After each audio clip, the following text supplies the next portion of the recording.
Chromium.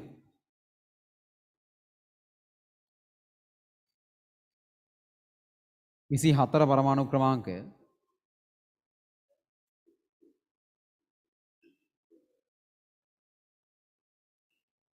මෙන්න මෙහෙම තමයි වින්‍යාසයේ මුලින් ලිව්වම එන්න ඕන වගේ හිතෙන්නේ.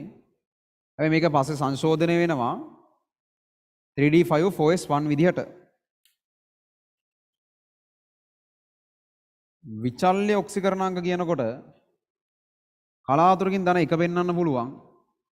ධන 2, ධන 3, ධන 4, ධන 5, ධන 6 කියන ඒවා ටික වෙන්නවා. ඔය ටික මුලින්ම ටක් ගාලා දාගෙන ඉන්න ඕනම අපි ක්‍රෝමින් කියලා මාතෘකාව දාගන්න. ඊට පහලින් ඔය ටිකක් දාගන්න ටක් ගාලා. ඊට පස්සේ ඊටු ටිකක් දාගන්න. ඊට පට ගාලා නෝට් එකත් මේ ගමම හදාගෙන යන්න. ඉක්මනට ඉවරයක් කළා දාන්න. මේක දුර්ලභය වයින් කරාම ධන 1 දුර්ලභයි, ධන 4 දුර්ලභයි, ධන 5 දුර්ලභයි. මේ 2 3 6 තමයි කියන්නේ සාමාන්‍යයෙන් මේ අස්ථායීව පෙන්වන්නේ.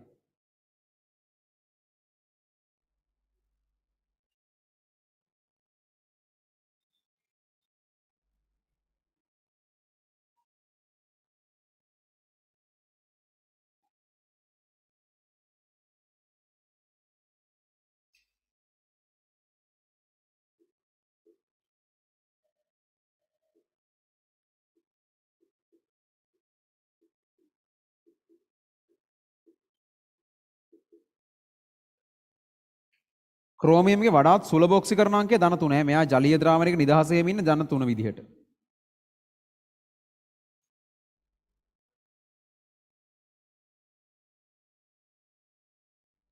සුලභම ඔක්සිකරණාංකය මෙයාගේ ධන 3.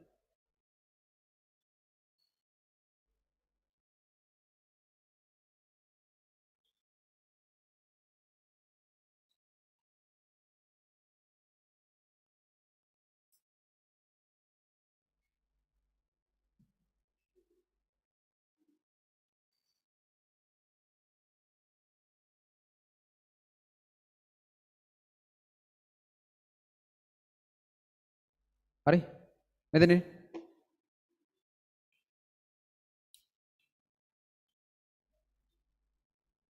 හරි සුපුරුදු පරිදි වැඩ පහ බලන්නයි හදන්නේ අන්තිමට ඇවිල්ලා තියෙන්නේ හරි ලහකන අන්තිමම අපි ඉගෙන ගන්න එක මෙතනින් පස්සේ ඩී ගුණයක් නැහැ නේ 10 වෙනියානේ මේ කතා කරන්නේ මුල් තුන් දෙනා කතා කරලා ඉවරයි අවසාන වශයෙන් සියලු අනම්මනන් ඒවා පැත්තකට දාලා මේක අහගන්න ක්‍රෝමියමුත් මතක තියාගත්තා ඉවරයක් කරගත්තා ඊට පස්සේ ගෙදර යන්න තමයි තියෙන්නේ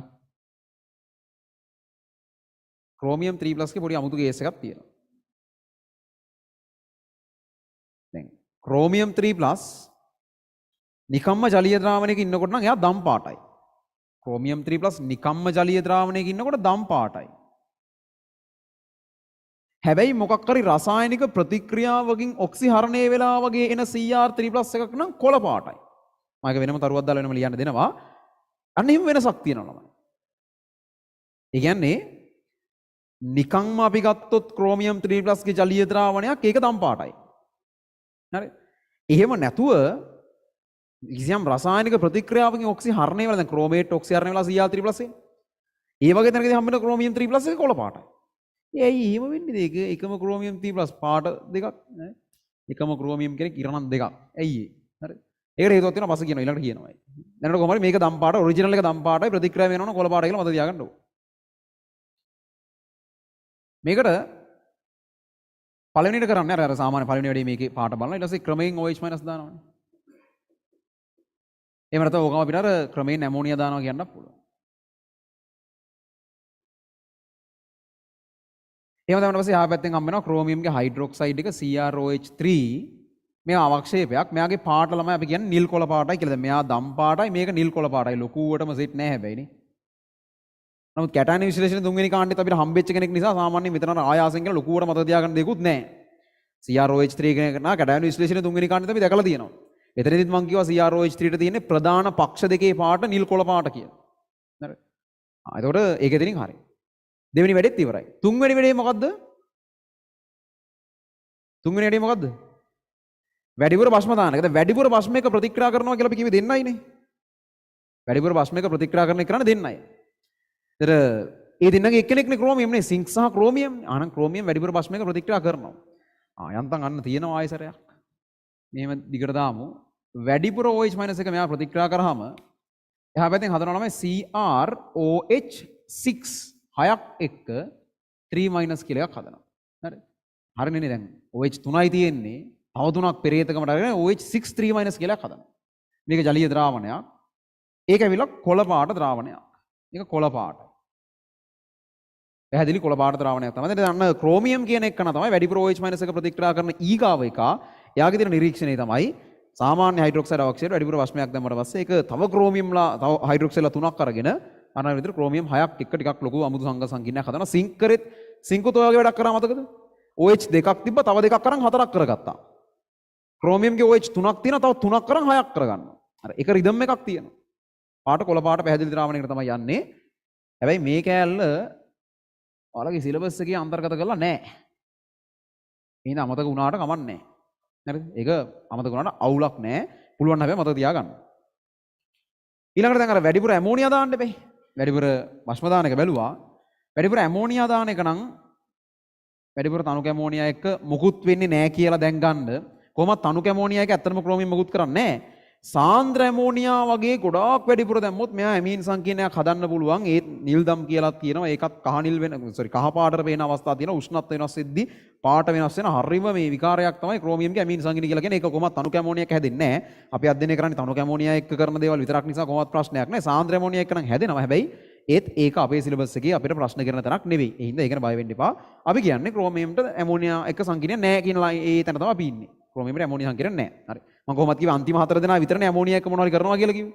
ක්‍රෝමියම් අන්තිම 4 දෙනා එකෙක් නෙවෙයි උඩින් ඉන්නේ. ඒ හින්දා එයාට ඇමෝනියා එක අදාළතාවයක් නැත. ඊට පස්සේ මෙයාගේ මේ ක්ලෝරීන් කතාව.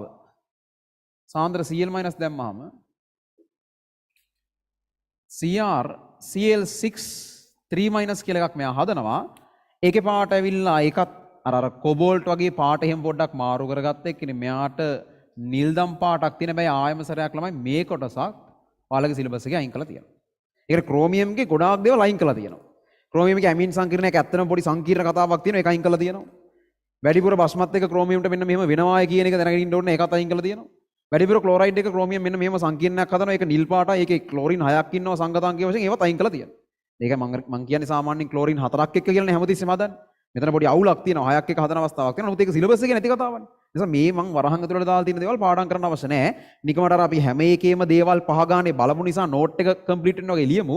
නමුත් එහෙම නැත්නම් මේකයි මෙන්න මේක අර මේ කඩේරි වලින් වරහන් කරේ ටිකක් විතර වැදගත් කියන්නේ. ටුට්ටක් තිබ්බොත් හොඳයි කියන්නේ.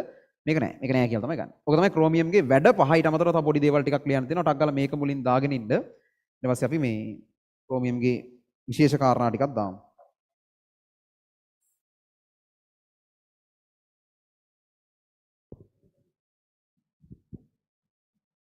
ඔතන ක්ලෝරින් 4ක් බැඳෙන එහෙම ඒ කියන්නේ මේක මිශ්‍රණයක් වගේ එකක් හැදෙන්නේ. වැඩිපුර ඉන්නවා කියලා කියන ක්ලෝරින් 6 එක තමයි. ඉතින් 4 5 6 කියන තුනෙම ඉන්නවා. වැඩිපුර ඉන්නවා 6 එක ඔන්න ඔහොමයි කියන්නේ. මේක කොහොමත් අපිට වැඩක් නැහැ නේ ඉතින් ඒක. ඉතින් ප්‍රශ්නයක් කරගන්න එපා.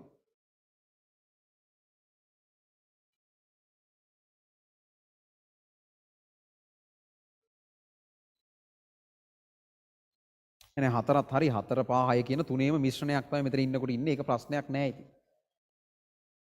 අර සිංක් වල කතාව වගේ තමයි. සිංක්ගේ ජලීය සංකීර්ණ 4 5 6 කියලා තුනක් ඉන්නවා. වැඩිපුර ඉන්නේ කියලා අපි 6 ගන්නවා. මේකෙත් ඉතින් 4 ගන්නත් පුළුවන්, 5 ගන්නත් පුළුවන්, 6 ගන්නත් පුළුවන්, ඕන එකක් ගන්න පුළුවන් ප්‍රශ්නයක් නෑ. නිල් දම් නැත්නම් තද නිල් ඕන පාටක් අවුලක් නෑ. ඒක ප්‍රශ්නයක් නෑ.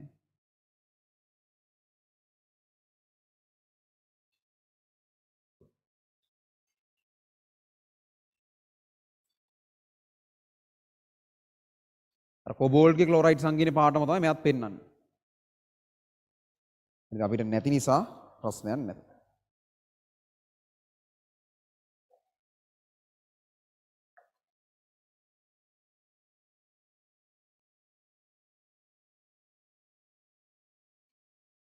අංගාල දාගන්න අන්තිම පොයින්ට් එකක් කියලා ඉවරක් කළා දාමු.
හරිද? හරි. ඊකට තරුවක් දාලා මෙහෙම ලියන්න. තරුවක් දාලා ලියන්න ළමයි. බෝඩ් එකේ ලියන්න නෝට් එකට දාගන්න.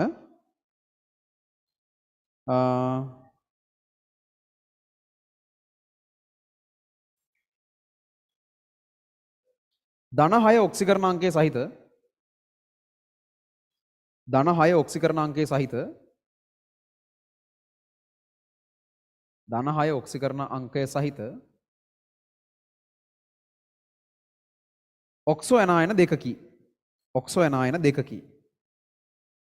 ධන 6 ඔක්සිකරණ අංකයේ සහිත ඔක්සෝ ඇනායන දෙකකි.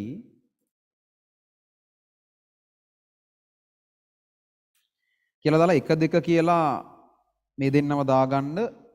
උඩින් දැන් මේ ක්‍රෝමේට් කියන කෙනා ඊළඟට දාලා දෙන්න ඩයික්‍රෝමේට් කියන කෙනා. ක්‍රෝමේට් කියන කෙනා ස්ථායීව ඉන්නේ භාෂ්මික මාධ්‍යයේ විතරයි. ඩයික්‍රෝමේට් කියන කෙනා ස්ථායීව ඉන්නේ ආම්ලික මාධ්‍යයේ විතරයි.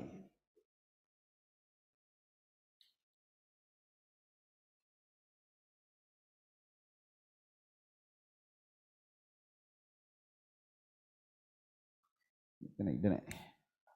එසේ යෙදෙනගේ පාටවල් දාන්න ඕනේ. ඒක මට අමතක වෙලා තියෙනවා පාට දෙක ලියන්න. ඒකත් ලියන්න ඕන ක්‍රෝමේට් කියන එක නෑ පාට නම් ළමයි මේ හරියම වගේ ලියන්න. භාෂික මාධ්‍ය කියලා ලියන්න කලින් වගේ පාට ලියන්න ඕන. මෙයාගේ පාට ඇවිල්ලා කහ පාට ජලීය ද්‍රාවණයක්. මෙයාගේ පාට ඇවිල්ලා තැඹිලි පාට. ක්‍රෝමේට් කියලා දැම්මා. එයාගේ පාට කහ පාට ජලීය ද්‍රාවණයක් කියන එක තමයි එයා ස්ථායීව ඉන්නේ භාෂික මාධ්‍ය කියන එක දාන්න. ඩයික්‍රෝමේට් කියන එක දැම්මා. එයාගේ පාට ඇවිල්ලා තැඹිලි පාට ජලීය ද්‍රාවණයක් කියලා තමයි එයා ස්ථායීව ඉන්නේ ආම්ලික මාධ්‍ය කියලා දැම්මා.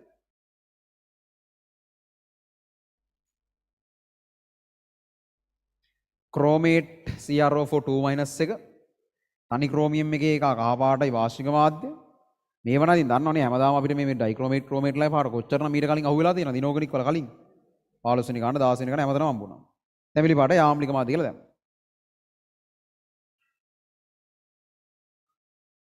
මේ ගොඩක් දේවල් පරණ අහුවෙලා තියෙන දේවල්.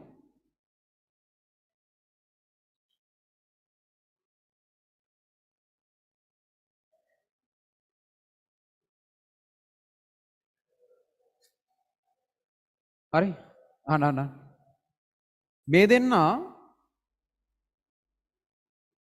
මේ වගේ සමතුලිතතාවයක ඉන්නේ මාධ්‍ය ආම්ලික කරාම මේක මෙහෙට නැඹුරු වෙනවා මාධ්‍ය වාෂ්මික කරාම මේක මෙහෙට නැඹුරු වෙනවා හරි ආම්ලික මාධ්‍ය ක්‍රෝමේට් එක ඩයික්‍රෝමේට් පැත්තට යනවා වාෂ්මික මාධ්‍ය කරාම ඩයික්‍රෝමේට් එක ආම්ලික පැත්තට එනවා මේ ක්‍රෝමේට් පැත්තට එනවා හරි අර මේ කියන දෙන්නාගේ මාධ්‍ය අණුව දෙන්නම කොහොමද ඔක්සිකරණාංකය ධන 6යිනේ ඒකේ මුකුත් වෙනසක් නැහැ මෙතන ධන 6 දෙන්නෙක් ඉන්නේ එතන ධන 6 කට්ටිය ඉන්නේ මේක අර මාධ්‍ය ආම්ලික කරාම ඩයික්‍රෝමේට් ඉන්න පැත්තට යනවා ඒ කියන්නේ කහ පාට එක තැඹිලි පාට වෙනවා අනිත් පැත්තට මාධ්‍ය වාෂ්මික කරනකොට තැඹිලි පාට එක කහ පාට වෙනවා. ඒක ආම්ලික කරද්දී පාට තද වෙනවා වාෂ්මික කරද්දී ආයෙ ලා වෙනවා. ඒ වගේ වැඩක් තමයි වෙන්නේ. මේක ලියාගත්තට පහලින් අරකට දාගන්න මේ සමතුලිතතාවයක් දාගන්න ආම්ලික වාෂ්මික දෙපැත්තට යන විදිය.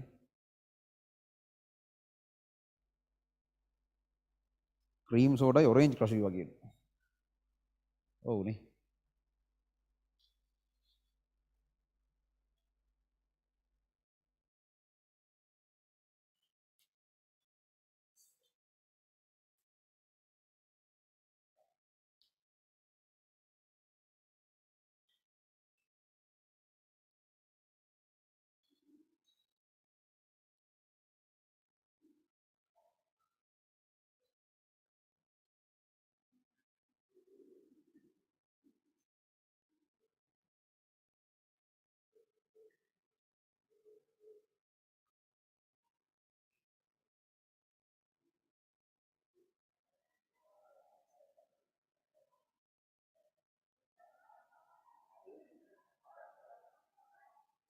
හරි.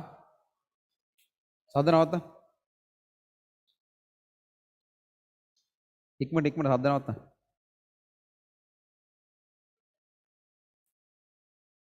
සද්ද නවත්තන්න ඉක්මනට එතකොට විතරයි කියන්නේ ඊට පස්සේ තමයි යන්න හම්බෙන්නේ. ඉන්න කතාව නවත්තලා අහගන්න නැත්නම් යන්න වෙන්නේ නැහැ මේක.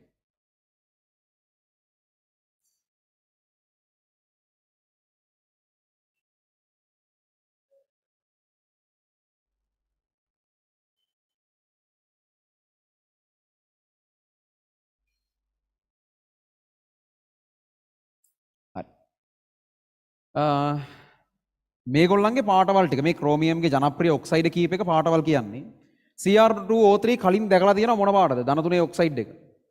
මොකද පාට ඉස්සර දැකලා තියෙනවා. Cr2O3 ඊයපල්ල මොකද පාට? නිල් කොළ පාටයි. කොහෙද දැකලා තියෙන්නේ? ඇමෝනියම් ඩයික්‍රෝමේට් තාප වියෝජනය දැක්කා. ඇමෝනියම් ඩයික්‍රෝමේට් කියන එක තාප වියෝජනම Cr2O3 ආවා. මේක දැකලා තියෙන එක කියන්නේ නිල් කොළ පාට. වෙන්න මේක නම් එහෙම කලින් අපි දැකලා තියෙන එකක් නෙමෙයි. මේ Cr2O3 කියන ක්‍රෝමියම්ගේ ධන 6 ඔක්සයිඩ් එක තියෙනවා මේ රතු මැණික් වල. වයිරොඩි කී කියන්නේ. රතු මැණික් තියෙන. අන් ඒ වල තියෙන මේක රතු පාටයි නැත්නම් රතු දුඹුරු පාට කියන්නත් පුළුවන්. රතු එහෙම නැත්නම් රතු දුඹුරු මේක මේ තියෙනවා අන්තර්ගත වෙනවා රතු මැණික් වල මේක තියෙනවා. රතු මැණික් රතු පාට වෙන්න මේ Cr2O3 කියන සංයෝගයේ හේතුවක් වෙලා තියෙනවා. මීට අමතරව ක්‍රෝමියම්ගේ තව එකක් තියෙනවා CrO5 කියලා එකක්. මේක නම් සිලබස් අපිට ඉගෙන නැති එකක්. මේ ඇවිල්ලා නිල් පාට ඔක්සයිඩයක්. එතන කෙනෙකුට හිතනවා CrO5 කියන්නේ ක්‍රෝමියම්ගේ ඔක්සිකරණාංකය මෙතන ධන 10ද කියලා. නෑ එහෙම කේස් එකක් නෙවෙයි තියෙන්නේ. එතන අමුතු ව්‍යුහයක් එහෙම තියෙන්නේ. සමන්ලේක් වගේ සීන් නැති මෙහෙම. මේ මොකුත් දැනගන්න ඕනේ නෑ. මම සමන්ලේක් නෙවෙයි. ඒක දැනගන්න ඕනේ නෑ මේ ව්‍යුහ අඳින්න ඕනේ නෑ අතරම. CrO5 පාටවත් දැනගන්න ඕනේ නෑ. මේ CrO5 කියලා කියන්නේ ක්‍රෝමියම්ගේ ඔන්න ටිකක් අමුතු গুপ্ত විදිහේ ඔක්සයිඩයක්. ඕන්නම් මේක මතක තියාගන්න නැත්නම් මතක කළා දාන්න විභාගයට අපිට එහෙම ඇහෙන එකක් නෙවෙයි. මේ ඇවිල්ලා නිල් පාට ඔක්සයිඩයක් CrO5 කියලා කියන්නේ. මේක අපිට බලා ගන්න පුළුවන් ඔය මේ වගේ කෙනෙක් ඔක්සි හරණය වෙන ප්‍රතික්‍රියාවක් ස්ලෝ කරොත් වගේ අතරමැදි ඵලයක් විදිහට හම් වෙන කෙනෙක් මෙයා. ඒකට දැන සිටීම අපිට අවශ්‍ය නැහැ. නිකමට ඉතින් ඕන්නම් දාගන්න පුළුවන්. මේ දෙක දාගන්න. එතනින් ක්‍රෝමියම් කතාව ඉවරයි.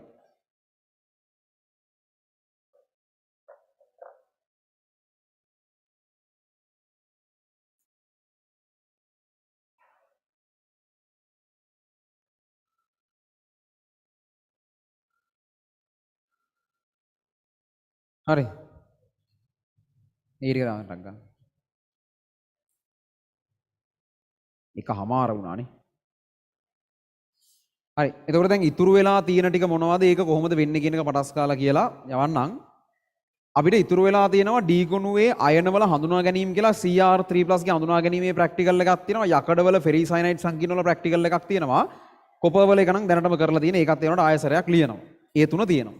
ඊට අමතරව D ගුණුවේ ගුණ විචලනය D ගුණුවේ අර ගුණ විචලනය කියන පාර්ට් එක තියෙනවා. ඒ කොටස් ටික තියෙනවා. සාමාන්‍යයෙන් පැයක වගේ කොටසක් වෙනවා මුළු එක. ඊගාව දවසේ මුලින් මේ පාර්ට් එක අපි කතා කරන්නේ. ඒකත් මම වෙනම YouTube එකට ෆ්‍රී සෙමිනාර් එකේම දෙවෙනි පාර්ට් එකක් විදිහට දානවා. එතකොට D ගුණුව සම්පූර්ණයෙන් ඉවරයි. මේ මාසේ ඉස්සරහට ඉනෝගනික් වල යටතේ අපි සිද්ධ කරන්නේ D ගුණුවේ ලිගනාශ්‍රිත ප්‍රශ්න සාකච්ඡා කරන්න ඕන. ඉනෝගනික් ගණනය කිරීම සාකච්ඡා කරන්න ඕන. ඉනෝගනික් සේරම මේ වෙනකන් කතා කරලා දැන් ඉවරයි ඉනෝගනික් ටික. ඇනයින විශ්ලේෂණයේ ගම්පහට ඉතුරුලා තියෙන ඒ පාර්ට් එකත් කරලා දාන්නට පස්සේ ඔක්කොම ඉනෝගනික් ටික ඉවරයි. එතකොට ඊට අදාළ පාස් විවස් ටික කතා කරන්න ඕන. අද ඉනෝගනික් වල 9 වෙනි දවසේ දවස් 10න් ඉනෝගනික් ඉවර කරනවා කියලා කිව්වේ 9 වෙනි දවස වෙනකොට ඇනයින විශ්ලේෂණය ආරෙන්න ඉතුරු ටික සේරම ඉවර කරලා තියෙන. ඒ කියන්නේ ලබන සතිය වෙනකොට සම්පූර්ණයෙන් අපිට ඉතුරු ටික ඉවර කරලා දාන්න පුළුවන්. එතකොට පොරොන්දු වෙච්ච විදිහට ඒ වෙලාවට ඉනෝගනික් වල ඒ කියපු දවස් ගානට දින 10ක් ඇතුළත ඉනෝගනික් ටික ඉවර කරලා තියෙන ඕනේ. හරි. මේ නෝට් එකේ තව එන්න ඕන කොටස් ටිකක් තියෙනවා. මම ඒ ටික වෙනම නෝට් එකක් විදිහට ලියලා දාන්න. ස්කැන්ඩියම්, ටයිටේනියම්, වැනේඩියම් වල කතාව. පන්ති මේක ෆිසිකල් ළමයින්ට අදාළ වෙන්නේ පන්ති ගාස්තු ගෙවලා පන්ති කාඩ් එක ගත්ත අයට මේ මාසෙට අදාළ සියලු ටියුට්, ඒ කියන්නේ ටියුට් 3කුයි පේපර්ස් 3කුයි නේ. ඒ ටික ඒගොල්ලෝ ගාව තියෙන්න ඕන. ඒක හම්බෙලා නැත්නම් ඉන්ස්ට්‍රක්ටර්ස් ලයින් පිටිපස්සෙන් කතා කරලා ඉල්ල ගන්න. ඊට අමතරව ඊළඟ සතිවල පන්ති තියෙනවද කියන එක බොහෝ විට තියන්න උත්සාහ කරනවා. මොනෑම හේතුවක් මත කරන්න බැරි තත්ත්වයක් ආවොත් විතරක් ඔන්ලයින් විදිහට කරනවා. ඉතින් ඒක ඒ දවස් අනුව ඒ කාලේ දිහා බලලා තමයි කියන්න වෙන්නේ. අද හවස පේපර් ක්ලාස් එක නැහැ. එතකොට සීසන් 3 එකේ පේපර් ක්ලාස් එකේ වැඩ පටන් ගන්න නියමිතව තිබුණේ මේ සතියේ. මොකද යම් හේතු කාරණා ටිකක් මත පොඩ්ඩක් වැඩ ප්‍රමාද වෙලා තියෙනවා. මම දැන් අද හෝ හෙට උදේ වෙනකොට මම අද දාන්න හිටියේ. නමුත් මේ ඊයේ වැඩත් එක මට වීඩියෝ එක ගන්න බැරි වුණා. සීසන් 3 එකේ පේපර් ක්ලාස් එකේ වැඩ ටික කොහොමද යන්නේ කියන එක සම්බන්ධ සම්පූර්ණ විස්තර කිරීමක් තියෙන වීඩියෝ එකක් ඉන්ට්‍රොඩක්ෂන් වීඩියෝ එකක් දානවා YouTube එකට දානවා. ඒක Telegram channel වලත් මම share කරන්නම්. ඒක බලලා සීසන් 3 එකේ අදහස ගන්න කොහොමද වෙන්නේ, දවස් කොහොමද යන්නේ කියන සියලු දේ සම්බන්ධව මේ වීඩියෝ එකේ තියෙනවා. ඒ ඇරුණහම මේ සතියට අදාළව මේ දැන් අර අදත් හරනම් පේපර් සෙෂන් එකක් තියෙන්න මේ පේපර් ක්ලාස් එකේ. ඒ සෙෂන් එක අද ක්‍රියාත්මක වෙන්නේ නැහැ. මේ සතියට අදාළ පේපර් එක මම හිතුවේ ඕන වෙලාවක කරන්න පුළුවන් වෙන ට්‍රයල් පේපර් එකක් විදිහට දෙනවා. කොහොමත් සීසන් 3 එකේ පළවෙනි ප්‍රශ්න පත්‍ර කට්ටලේ පටන් ගන්න ලබන සතියේ ඉඳන් පළවෙනි සතියේ මේ සතියට අදාළව ට්‍රයල් පේපර් එකක් තමයි තිබුණේ.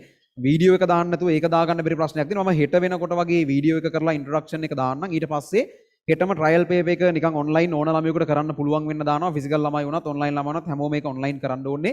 කරපු ගමන් සබ්මිට් කරපු ගමන් ලකුණු ටික යනවා. ඩිස්කෂන් එකත් ඕන කෙනෙකුට ඕපන් බලන්න පුළුවන්. මේ සතිය ඇතුළත ඒ වැඩ ටික වෙනවා ට්‍රයිල් MCQ පේපර් එකේ. ඉතින් ඒක අර වෙනම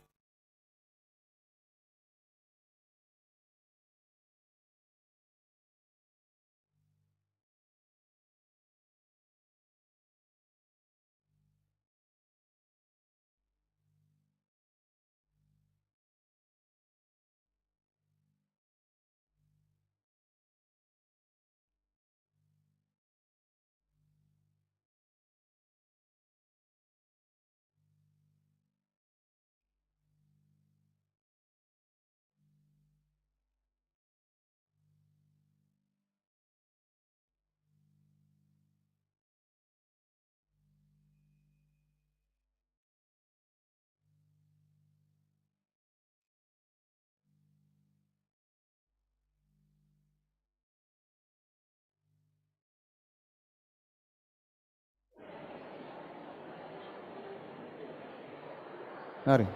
හරි. ඒ විදිහට තමයි එතකොට මේ ට්‍රයිල් පේපර් එක ඕන වෙලාවක කරන්න පුළුවන් වෙන ඔන්ලයින් ෆිසිකල් හැමෝටම ඕන වෙලාවක කරන්න පුළුවන් මේ පේපර් එක දෙනවා. සියලු දැනුවත් කිරීම ටෙලිග්‍රෑම් හරහා කොහොමද පේපර් ක්ලාස් එක වැඩ ටික වෙන්නේ කියලා කියන්න. හරි. එවනම් දැන් කිව්වට වඩා පැය භාගයක් වෙලාව ප්‍රමාද වුණා. වෙන මොකුත් විශේෂයෙන් දැනුවත් කරන්න නෑ මං හිතන්නේ. එහෙනම් අදට පන්තිය වැඩ ටික ඉවරයි. පරිස්සමෙන් ගිහින් එන්න. ඔය අද කරපු ටික හොඳට බලන්න ඈ ගෙදර ගිහින්.